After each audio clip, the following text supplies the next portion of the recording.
tarde. Boa tarde para todo mundo que está chegando. O Instagram está aí avisando as pessoas. Enquanto isso, hoje a gente vai conversar com o arquiteto Tomás Lotufo. É, Ele é um mestre em arquitetura, bioarquitetura. Foi meu professor no curso de bioarquitetura que eu fiz no Tibá. É, então a gente vai conversar sobre arquitetura e a vida. Vai ser um tema bastante interessante na visão dele. Eu estava aqui explicando que você foi meu professor no Tibá e tal. Aí tem um monte de gente falando que você foi também. Acho que você já deu aula para meio mundo já, né? Pois é, nessas horas que a gente vê que não é tão jovem assim, né? Ah, não vamos falar sobre isso, não. É, Bom, para quem você puder assim, fazer uma breve apresentação para quem não te conhece, eu já falei aqui que você foi meu professor no Tibá, que você trabalha muito com bioarquitetura, mas assim, se quiser falar um pouquinho do que você faz, o que você está fazendo. Legal. Bom, primeiro quero agradecer, Ju, a esse convite. Me sinto muito honrado, Ah, é. porque o Sustentar, que é uma referência, né? É um espaço muito importante para quem está pensando na arquitetura associada à ecologia e o alcance que vocês têm e a curadoria que vocês fazem de selecionar, né, o que publicar, é algo muito sério e importante, assim. Então, fico muito feliz de estar aqui, Obrigada, eu que né, fico com você. feliz e honrada de ter você. Bom, meu nome é Tomás, né? Eu falo aqui de Botucatu, do sítio Beira Serra, que é um sítio onde eu moro. E nesse sítio, desde 2003, quando eu tive o primeiro contato com permacultura, que foi em 2002, a gente tem trabalhado muito na perspectiva da permacultura dentro do sítio, né? E isso tem interferido também na arquitetura. Então aqui a gente tem uma série de casas ecológicas e também o desenvolvimento de tecnologias, né, de baixo impacto ambiental e sistemas integrados à casa que tornam um pouco mais saudável o nosso modo de vida, né? Então, acho que é isso. Eu falando aqui com você, o pessoal vai conhecer um pouquinho mais, né? Ai, tá todo mundo quem mora em apartamento pequeno que nem eu, todo mundo com inveja de você. E aí, você se formou e logo depois foi trabalhar com permacultura? Não, né? Você teve um tempo aí que você. Como é que foi seu primeiro contato, assim, com permacultura, com bioarquitetura? Então, logo que eu me formei, eu e um grupo de amigos, a gente montou um escritório em São Paulo, né?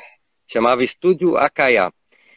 E era bacana, porque a gente ficava lá sonhando, projetando e tal, mas não tinha cliente, não tinha para onde projetar, né? Eu tive sorte que minha irmã, ela pediu para o meu pai e eu como colaborador fazer um projeto para ela. Então nesse período eu pude trabalhar profissionalmente, mas logo que você se forma não tem muita saída, né? É, difícil. E a gente estava prestando concurso de arquitetura, né? Então, faz um concurso aqui, outro ali.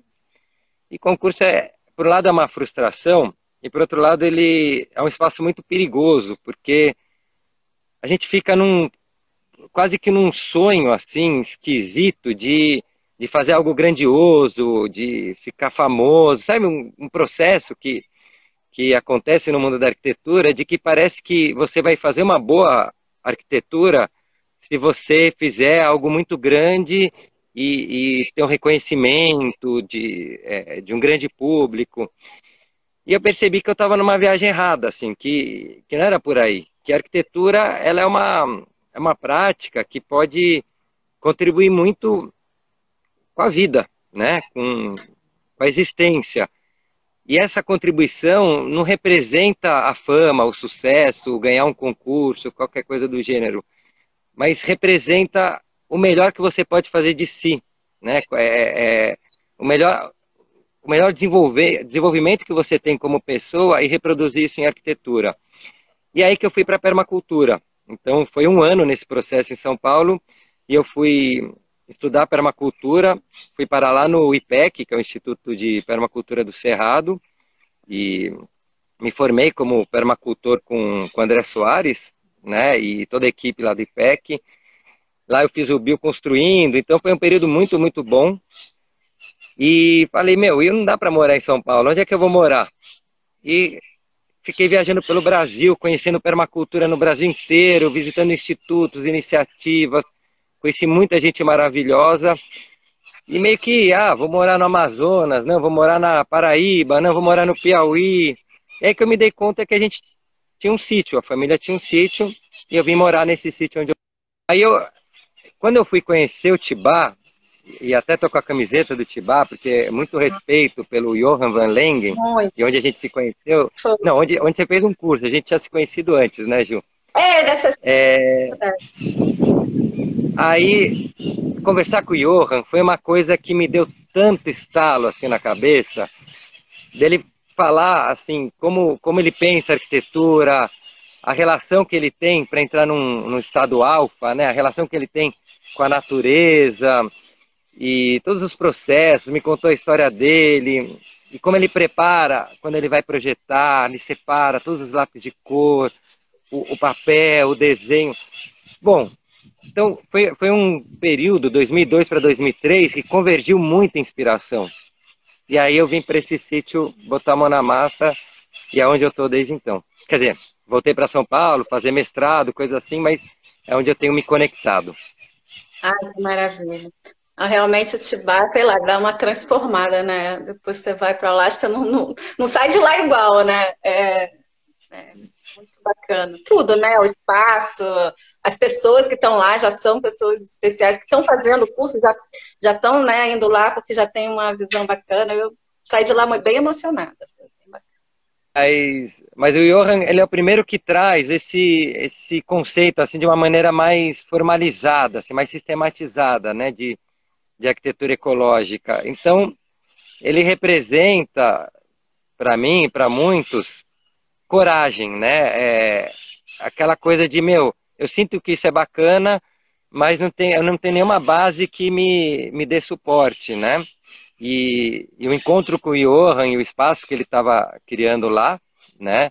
Na época ele estava junto com o Valdo, isso me motivou muito. E a Rose, a esposa falecida do Johan, era uma pessoa extremamente inspiradora, né? Então, nesse território eu me inspirei muito, me fortaleci e também tive muita, acho que a coragem de iniciar esse processo também veio de morar num sítio e também de ter um pai como o meu, que é o Vitor Lotufo, né? Que ele nunca se denominou arquiteto da ecologia, mas como ele busca na arquitetura a sua integralidade, o que a arquitetura ela tem de mais potente, né, que é a estrutura, que é o respeito aos materiais, que é o respeito ao trabalhador, ele acabou sendo ecológico sem perceber, sem se denominar isso, né?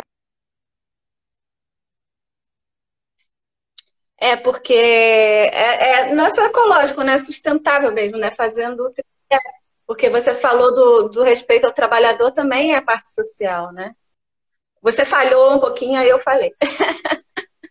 Mas eu ouvi aqui exatamente assim o meu grande aprendizado de trabalhar com ecologia foi perceber que não existe ecologia para 10% da sociedade, que é onde a arquitetura atua, né? A ecologia precisa ser para 100% da sociedade, senão não tem ecologia, não tem um pedaço de ecologia. E meu pai, ele trabalhou muito com esse respeito ao trabalhador, numa lógica de, putz, o trabalhador também é alguém que cria, é também alguém que tem direitos, é um ser maravilhoso, que tem todo um histórico construtivo que a gente não tem, né? Então ele precisa ser respeitado. Então essas ideias que não são diretamente da ecologia, elas, quando eu olho para elas, eu falo, não, isso que ele está falando é ecológico, né? Porque o respeito às pessoas, o cuidado às pessoas, é o que vai fazer esse mundo se ecologizar, Com né? certeza. Sem dúvida. Alguém botou lotufemos. Nossa, virou verbo. O É, Rodolfo, amigo querido. é, ah, não sei. Bom, depois a gente lê os comentários, aí vamos entrar um pouquinho. A gente hoje vai falar, né? A gente já está começando, né? De arquitetura e vida, né? Que foi esse tema que a gente trouxe aí para conversar. Vem falando que é difícil ler. Não sei se condiz com a realidade, mas me parece que existe caminho Zenon, passando pelo Vitor e chegando em você. Deixa eu fazer um parênteses aqui por causa desse comentário. O Zenon Lotufo, meu avô, ele foi arquiteto, dos primeiros arquitetos formados no Brasil, né?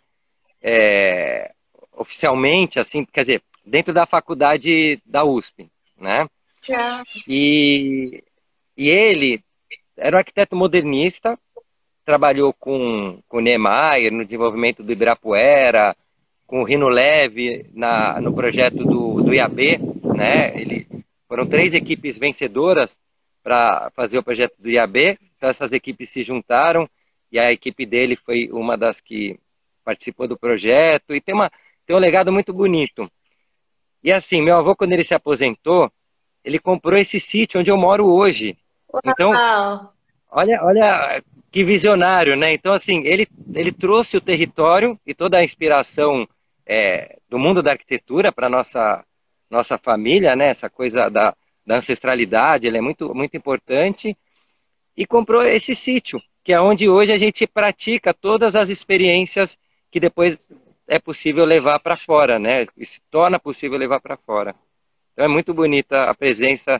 Que bacana, eu não sabia que seu avô era também, então já está no sangue, né? Meu pai também era arquiteto, mas meu avô não, meu pai também veio no sangue, né? Acho que a gente já vem nessa admiração, né? Acho que a arquitetura tem uma coisa muito. Eu, desde pequena, eu nunca pensei em fazer outra coisa que não fosse arquitetura. Maravilhoso. Então, eu falei também que você falou um pouquinho, aí a gente entrar no nosso tema, aí, que foi um tema até que você propôs, que eu achei super bonito. Que, na verdade, a gente já está falando um pouquinho, né? Sobre a arquitetura e a vida, né? Uhum. Bom, eu vou discorrer um pouco sobre esse tema, tá, Ju? Vamos lá, é isso que a gente está querendo. Tá bom.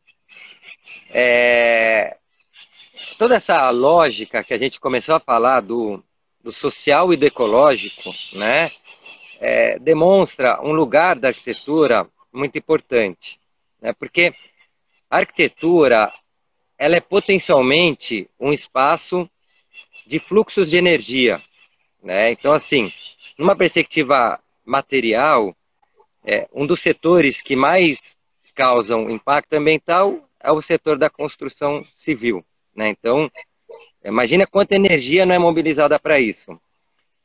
Numa perspectiva do trabalho, existe muita gente trabalhando na construção civil.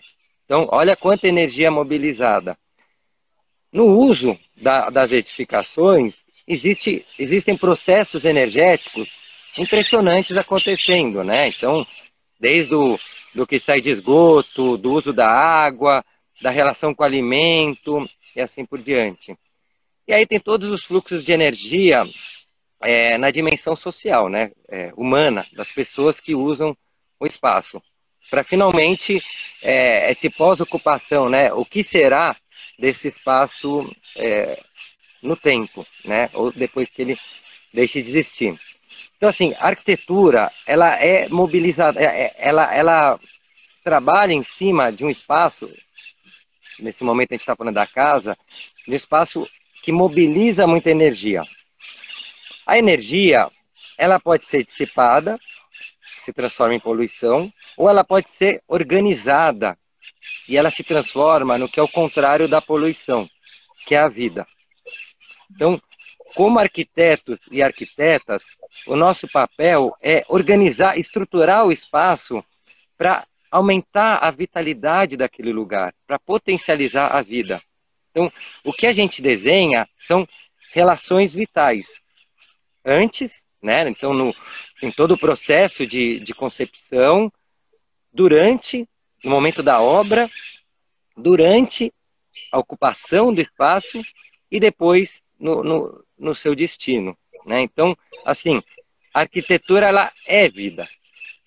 E aí, hoje, eu estava falando com uma aluna, a Lisandra, da Belas Artes, e, e ela está fazendo uma pesquisa sobre a relação da arquitetura indígena com, com arquitetura contemporânea, se é possível, esse tipo de relação. E aí eu resgatei o Aldo Van Eyck, um arquiteto também modernista, que ele, em pleno congressos internacionais de arquitetura moderna, o CIANS, dos quais ele participava muito, o Aldo Van Eyck, ele, num determinado momento da vida dele, ele conhece a cultura Dogon na África, né? É uma cultura tradicional, milenar, e ele percebe o quanto aquela arquitetura dos Dogon, né, que a gente chama de arquitetura vernacular, ela é poderosa, assim, né? Como ela diz coisas. E a partir de então, ele vai se inspirando nas relações dos Dogon, né? De como eles concebem a casa, de como eles se organizam. E aí ele percebe que a organização da casa do Dogon, né, é uma organização como se fosse um corpo. Então, a casa tem o coração, tem os braços, as pernas, e, e por aí vai, né?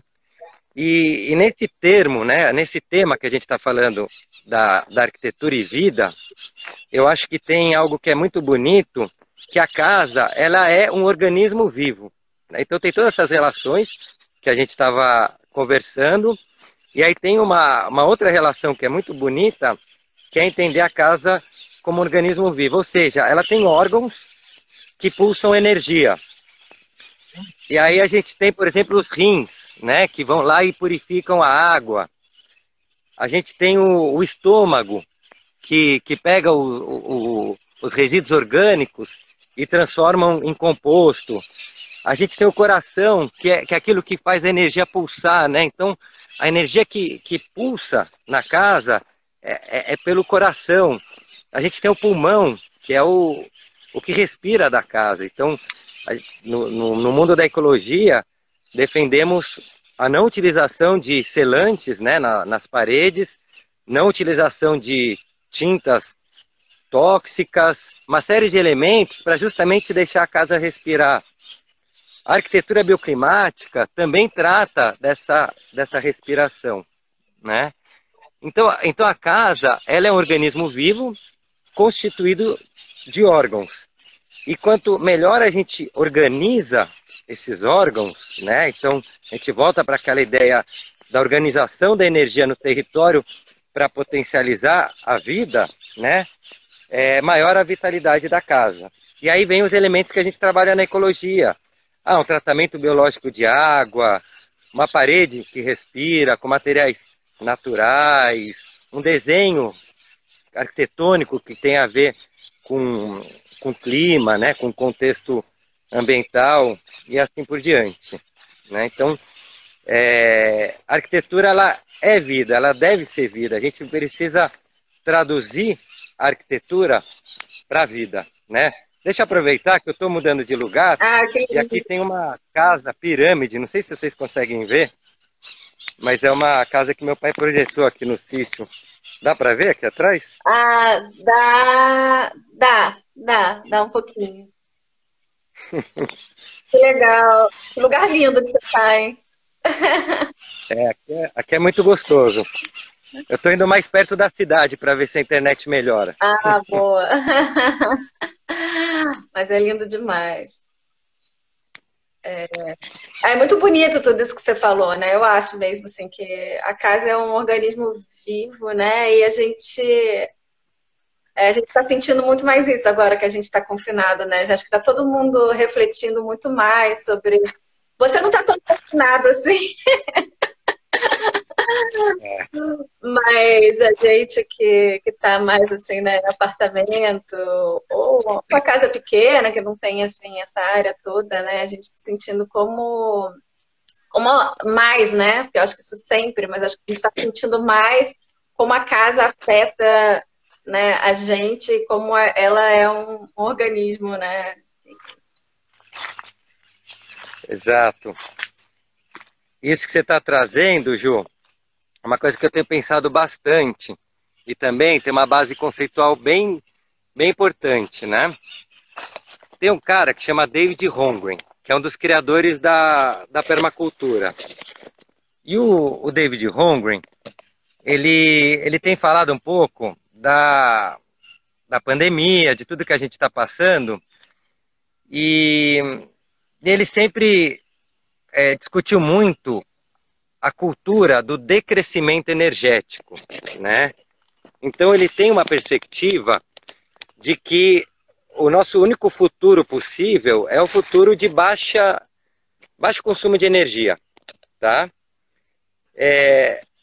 Aí, associando a essa conversa do David, outro dia eu estava assistindo uma live da Fernanda Lenz com o Pete Webb, Ah, um querido amigo da permacultura, né? Até acho que está no YouTube e tal. aonde? E o Pete, ele foi domingo agora. O Pete ele fala assim, no começo da conversa. Ele, acho que foi a Fernanda que falou para ele. Puxa, eu tenho usado como eu estou em casa, eu tenho usado 3 roupas por semana, né? Você usa três roupas que você vai trocando, sei lá, uma que você usa durante o dia, outra que você usa durante a noite e uma terceira para quando você vai fazer alguma coisa que suja, não sei. E aí eu comecei a entrar nessa viagem, assim, do quanto as nossas necessidades nessa pandemia, né, e com isolamento dentro de casa, isso tem feito a gente entender de fato quais são as nossas necessidades, né, até onde elas vão e até onde elas existem. Muitas vezes eu coloco uma roupa porque eu vou dar aula na faculdade, porque eu vou... Ou porque vai fazer uma Moro na roça, live, né? porque isso aqui é só para fazer live, porque é o dia inteiro de pijama. A minha também, ó, a minha é de live aqui, ó, a punk. Linda. Mas, mas é isso, assim, então, o quanto nossas necessidades, elas são acrescidas na medida que a gente começa a estabelecer outras ordens de prioridade. Então, eu sinto que um grande aprendizado que estamos tendo é um aprendizado da vida com baixa energia. Melhor dizendo, com baixo consumo de energia que acaba sendo dissipada. Porque, como eu disse, a casa ela é uma bomba energética, mas na medida que você coloca as energias da casa em ciclos, né, você não dissipa muita energia, você dissipa pouca energia. Então, essa bomba energética te gera abundância, né, te gera uma vida com qualidade. Então, o que eu estou falando é uma cultura de decrescimento energético que a gente está experimentando nesse momento, no sentido da energia essa que se dissipa.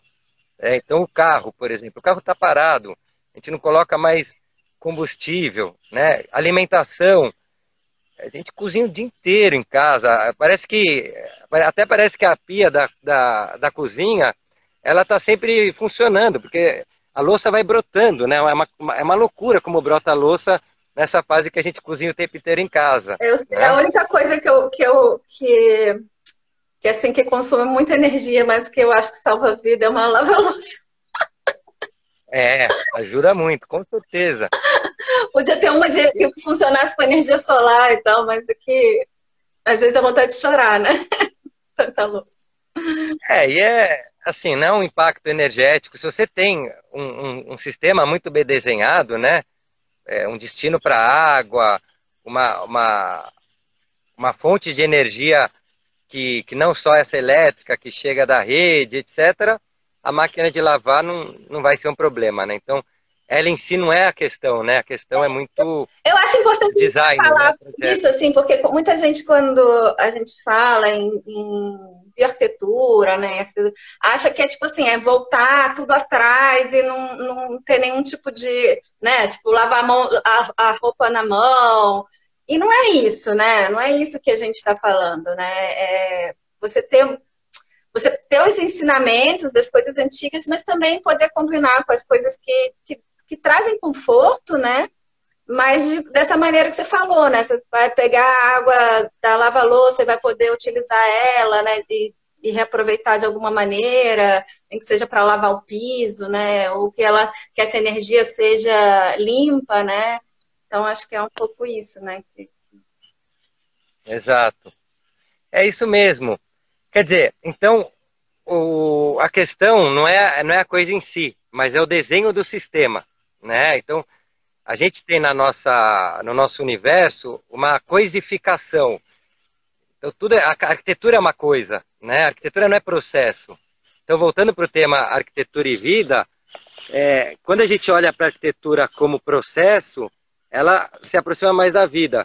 Quando a gente olha a arquitetura como objeto, ela se afasta da vida, porque os valores que você entende como de qualidade para a arquitetura são valores formalistas, muitas vezes, materiais que às vezes são desnecessários. Você começa a se apegar ao objeto e não ao processo que acontece dentro dele. Então, a gente acaba, mesmo falando da lava-louça, caindo nesse conceito de pensar na casa como um organismo vivo, ou seja, se a energia que chega na lava-louça e a energia que sai dela tem um destino, entra num ciclo energético, tá ok, né? A questão não é a coisa, a questão é o processo, né?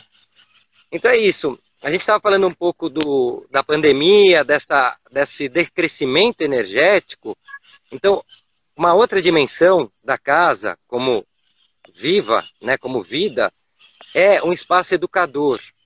Então, nesse momento, nesse exato momento, quem pode, porque somos muitos aqui privilegiados, né? Então, assim, quem pode, tem muitos que não podem, estão tendo a oportunidade importantíssima de entender a casa como um espaço educador. Ou seja, é nela que a gente está aprendendo a ter uma vida de baixo consumo energético, né? Eu, mais privilegiado ainda, que vivo num sítio, a casa virou uma escola, que eu tenho 2 filhos, uma menina de 4 e um menino de 6. E é impressionante o quanto eles estão se desenvolvendo nesse período e o quanto eles estão tranquilos. Então, para eles, a memória dessa...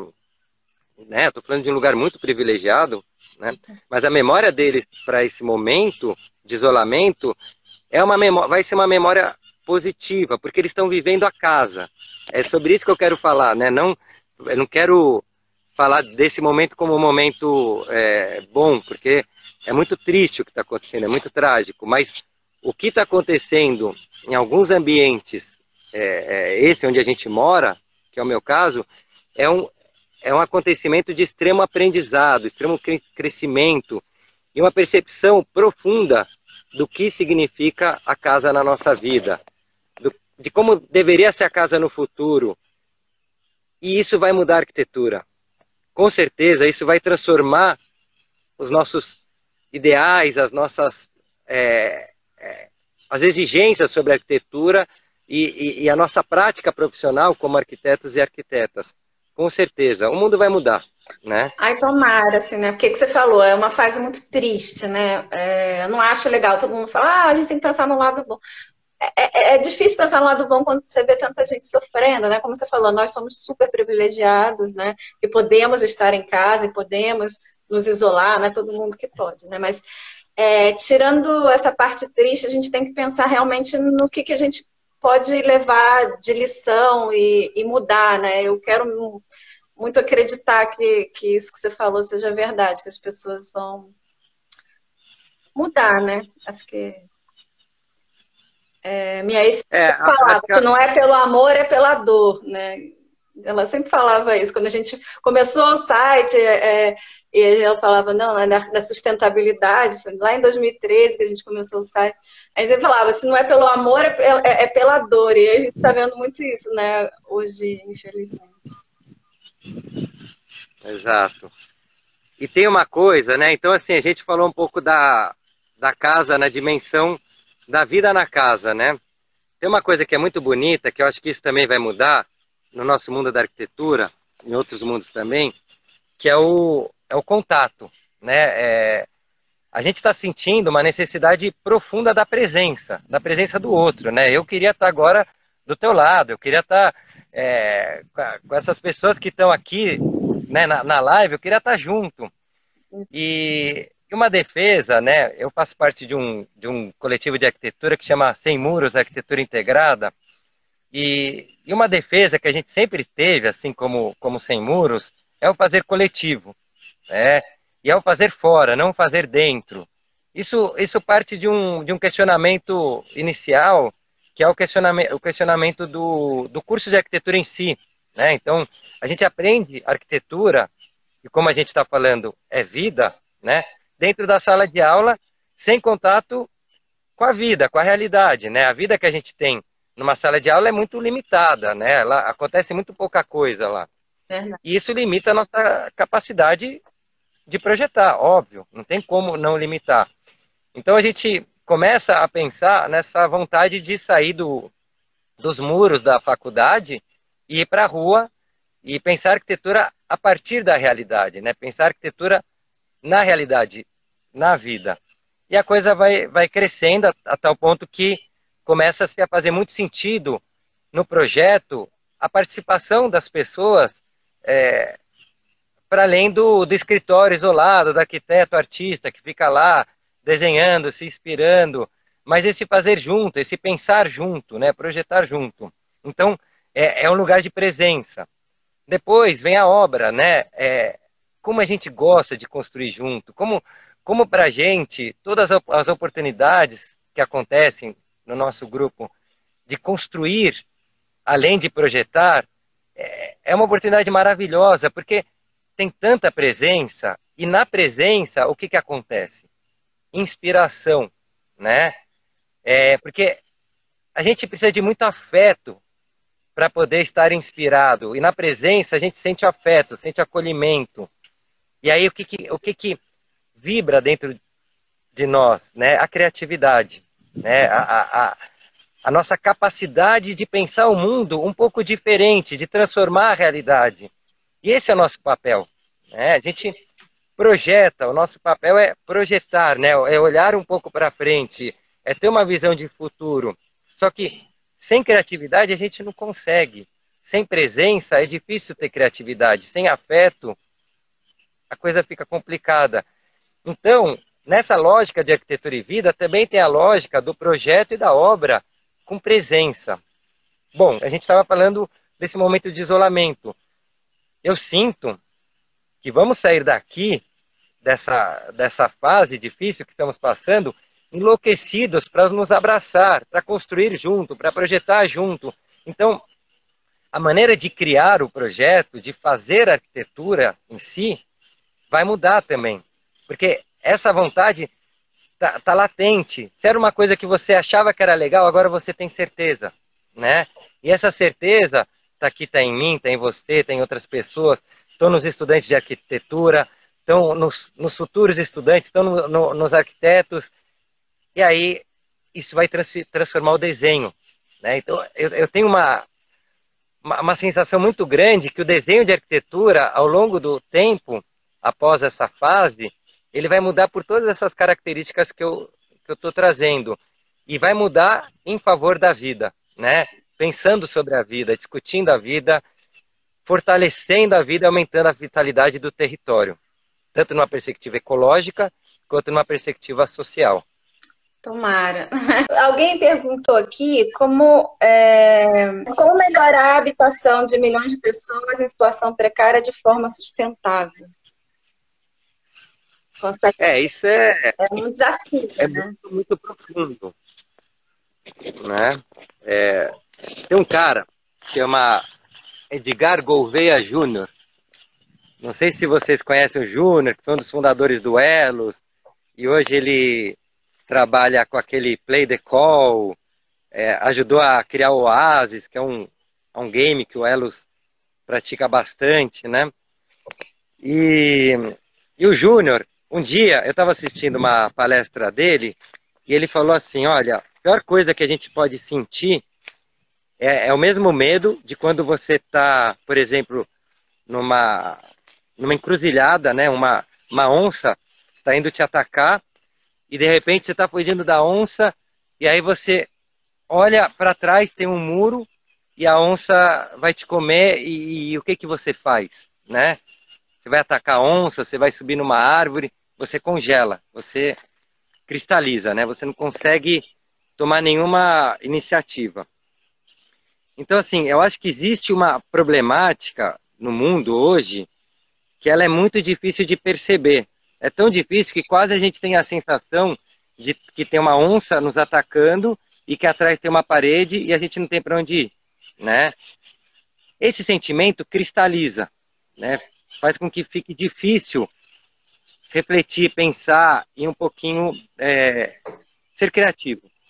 Então, assim, a resposta para essa pergunta eu não tenho, mas eu sinto, eu tenho o sentimento de qual é o caminho, né?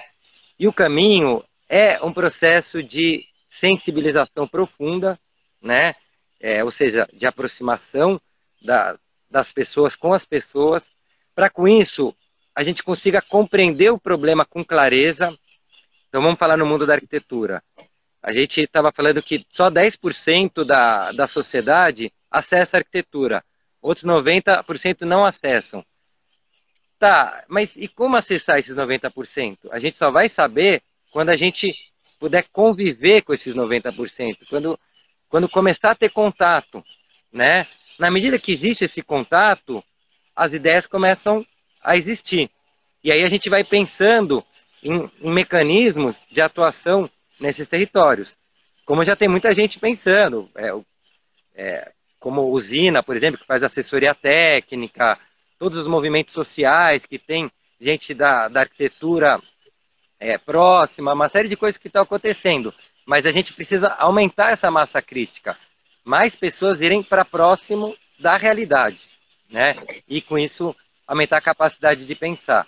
Então, por exemplo, voltando para a universidade, onde se aprende arquitetura, eu sinto que um pedaço da pedagogia tem que ser projetar e construir nos territórios que não têm acesso à arquitetura. Então, o estudante deveria ter como sala de aula esse território. E no território que não tem acesso à arquitetura, conviver com as pessoas, desenvolver conhecimento, projetar junto e depois construir coisas que vão beneficiar esse lugar, né? Para daí começar a sentir, perceber e as respostas vão chegando. Né? Então, eu sinto que a resposta é um pouco por aí. Outra questão é uma sociedade de baixo consumo energético, como a gente estava falando, que o David Holmgren é uma das inspirações nesse papo, né? Que é o decrescimento econômico. Então, assim, o meu custo de vida, nesse momento, baixou. Então, como é que a gente cria uma estrutura social onde o custo de vida baixe, né? Bom, a gente tem, por exemplo, em São Paulo, centenas de milhares de pessoas vivendo, por exemplo, na Brasilândia. Talvez eu esteja até falando menos do que o que vive lá. Em outros territórios periféricos também é isso, muita densidade populacional. Quais as opções que essas pessoas têm, né? Então, como construir opções com essas pessoas? E eu acho que a ecologia pode dar suporte para isso, porque no momento que a gente começa a repensar nos territórios de produção de alimento, no deslocamento das pessoas ao trabalho, tudo isso que dissipa energia e tenta criar um cenário onde as pessoas estão mais próximas de onde produz alimento, de onde tem o trabalho, etc. Mas tudo isso que eu estou falando é de uma maneira muito rasa, porque o problema é extremamente profundo, né? Então, o que eu estou trazendo são caminhos que eu acredito e sinto que são importantes, mas não respostas objetivas. Não, essa coisa que você falou da assistência técnica, eu fiz uma live também com a arquiteta Tainá de Paula, que ela trabalha muito com comunidade, ela é co-presidente do IAB do Rio de Janeiro, e ela estava falando muito disso, né, de que a falta de ter uma assistência técnica, né, tipo, que nem a gente tem no SUS, né, um sistema de, de arquitetura que as pessoas possam ter acesso, né, de uma maneira mais fácil. Ela falou que tem alguns escritórios, esse que você falou aí, ela falou de alguns do Rio de Janeiro, porque ela era do Rio, né, mas eu acho que isso é uma coisa que deveria ter mais, né. Sim, Qual foi o nome do sim. escritório que você falou? Que faz Usina. usina? É São Paulo, né? Usina. É um escritório de assessoria técnica. Tem bastante outros, assim. Tem um movimento bem bacana de. E sabe o que eu acho bonito, Ju? É ver o resultado da arquitetura, né? Então, assim, o projeto ele muda. Então, você vê o projeto do Usina e de outros grupos de assessoria técnica, são projetos muito bons, e não bons só numa perspectiva, é, digamos, de uma forma que responde ao território, mas também bons no sentido econômico, assim, de você conseguir otimizar o, o investimento em matéria-prima, um desenho de obra muito bonito, né? A forma que a obra é concebida e um desenho social muito bonito.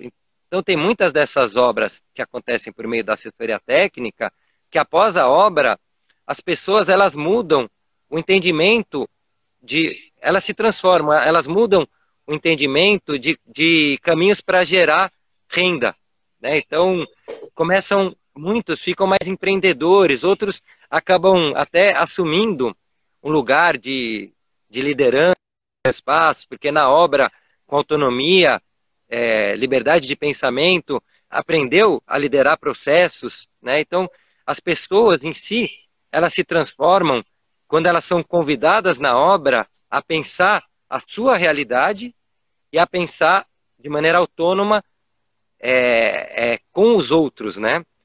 Então é um caminho bastante transformador. Que legal. Deixa eu ver aqui nos comentários. Tem alguém perguntando assim: as ecovilas são uma opção para um estilo de vida de baixo custo? O que você acha? Sim, as ecovilas, elas. Quer dizer, a gente tem um conceito de energia, que assim, energia é energia elétrica. E troca energética social se acontece por meio do dinheiro, né? A energia elétrica é muito bom e usar o dinheiro como troca funciona bem. Só que não são os únicos meios de troca energética, né? Então, quando a gente fala em ecovilas e em termos de permacultura, um dos primeiros exercícios é compreender os recursos que você tem disponível. Então, assim, quais são as fontes de energia que eu tenho aqui, tá? Essa é a primeira questão. E aí vem vento, sol, biomassa, esgoto, uma série de elementos, solo, né? Uma série de elementos que você não tratava como energia passa a ser entendido como energia. Então eu transformo, às vezes, resíduo orgânico em gás. Bom, diminuir a minha necessidade de energia elétrica. Transformei sol em energia, né? E a coisa vai ganhando maiores dimensões, né? A nossa necessidade de energia elétrica começa a ser substituída por outras coisas. Ou eu ponho uma bicimáquina em casa e bombeio a água, faço a máquina de lavar louça funcionar com uma bicicleta, ao mesmo tempo minhas pernas vão ficando saradas, Ia eu ser não preciso mais ir na maravilhoso, porque academia, resolvia né? meus dois problemas aqui, a louça o meu sedentarismo. Exato. Então, assim, tudo a questão do sistema, do design, né? Do projeto.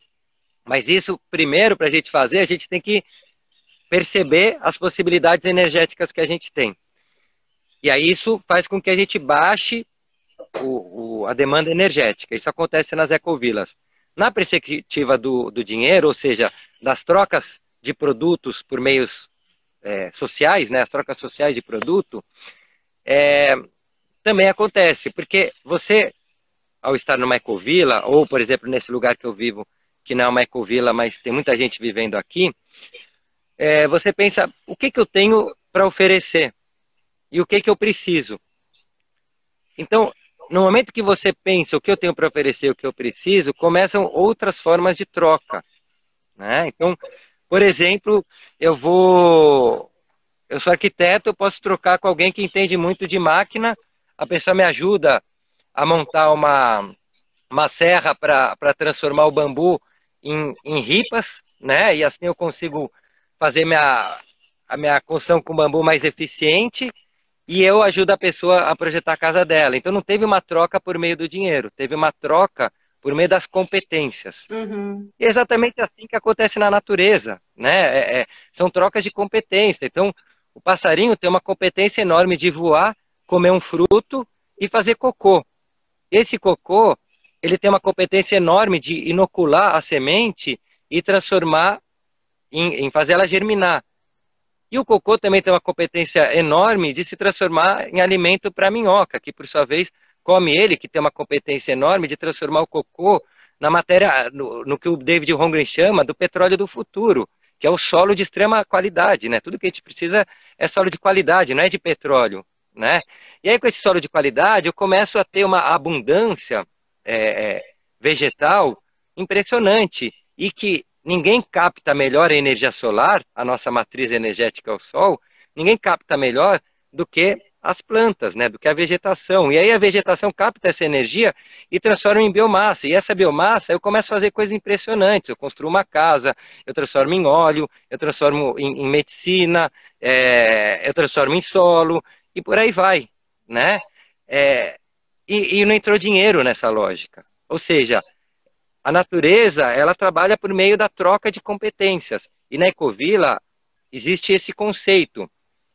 Você troca competências muitas vezes e assim precisa usar menos dinheiro. Então, existe uma energia essa do que tem a ver com design e outra energia que tem a ver essa com a troca, que em ambos os casos, numa Ecovila, reduz o teu consumo.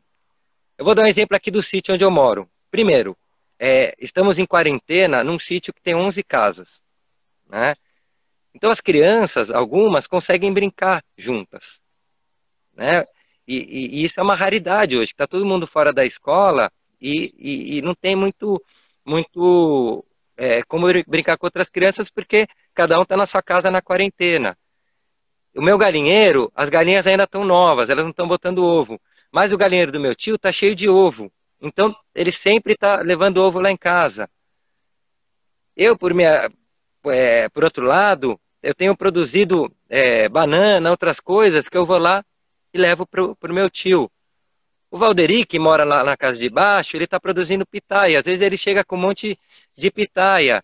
Eu, que adoro fazer pão de queijo, vou e levo para ele um monte de pão de queijo. Então, existe uma troca que fortalece a nossa capacidade de estar vivos. E quanto mais vivo a gente está, menos energia dissipada existe. Quanto menor a quantidade de energia dissipada, menor a poluição.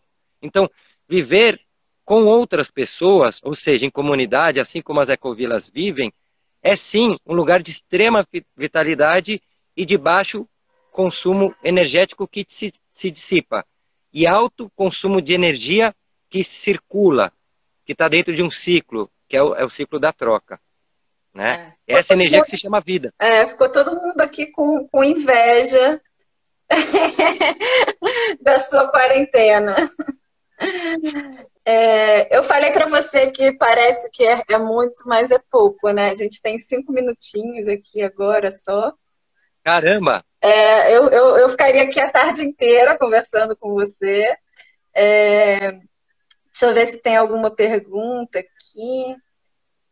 Tem muita gente conhecida bacana aqui, o pessoal da Fluxos, a Mariana, que fiz uma live com ela também, muito boa na parte de drenagem.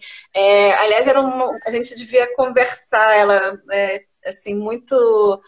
a live dela foi muito bacana, né? De buscar oportunidades e ensinamentos e educação que se pode fazer na parte de manejo de água de água pluvial. Então tem uma galera muito boa aqui. Maria, ela falou que queria essa Muito máquina de boa. louça que faz o exercício também. Tem muita gente bacana aqui, gente. E é isso, assim, temos 3 minutinhos para você dar os seus. Eu queria muito, muito, muito agradecer, foi lindo. Tenho certeza que todo mundo amou aqui, que todo mundo ficaria aqui a tarde inteira, mas se você quiser dar suas considerações finais aí nesses 3 minutinhos que a gente tem.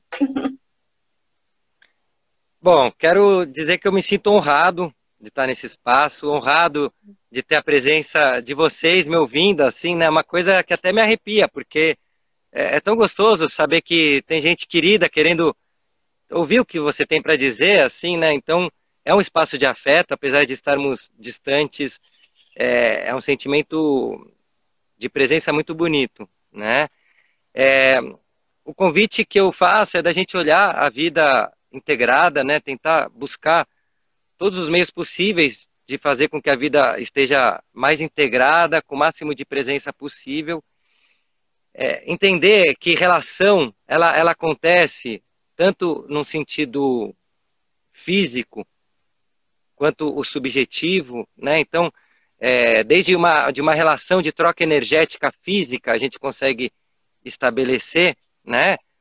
Por meio, por exemplo, como eu falei, você abre a torneira, fica lavando louça o dia inteiro, porque está uma loucura, a gente cozinha muito em casa, e isso vai se transformando em outras coisas, né? Como o Guilherme Castanha da Fluxus e a Mariana, você acabou de citar, fazem muito bem. Então, existe uma troca de energia física acontecendo, e que por trás dela existe um relacionamento de você com a torneira que você liga, com o jardim que está logo depois da torneira, e assim por diante. Ou seja, existe uma presença tua, né? Existe uma manipulação tua do território.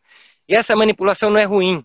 Então, essa coisa de que a gente não pode tocar em nada, a gente não pode mexer, não quero usar uma furadeira, quero que esse esgoto suma da minha casa, a gente tem que mudar essa relação com as coisas, né?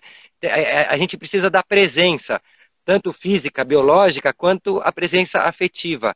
E com certeza, eu vejo isso em casa. No momento que eu vejo meus filhos levando os resíduos orgânicos para o miocário, e depois eles pegam aquilo e transformam numa muda, e que depois a gente come, isso se transforma em afeto. Então, as relações ecológicas, elas se transformam em relações sociais, e que, por sua vez, são afetivas, e que é o único caminho que a gente tem de transformar esse nosso mundo. Diz que só tem 20 segundos. Olha, todo mundo falou que você tem que fazer mais lives, viu? Faça mais. Se você quiser, aqui o espaço está aberto para você. Muito obrigada por 15 segundos aqui. Muito obrigada a todos e vamos conversar mais por aí. Beijo grande. Obrigada. Beijo, gente.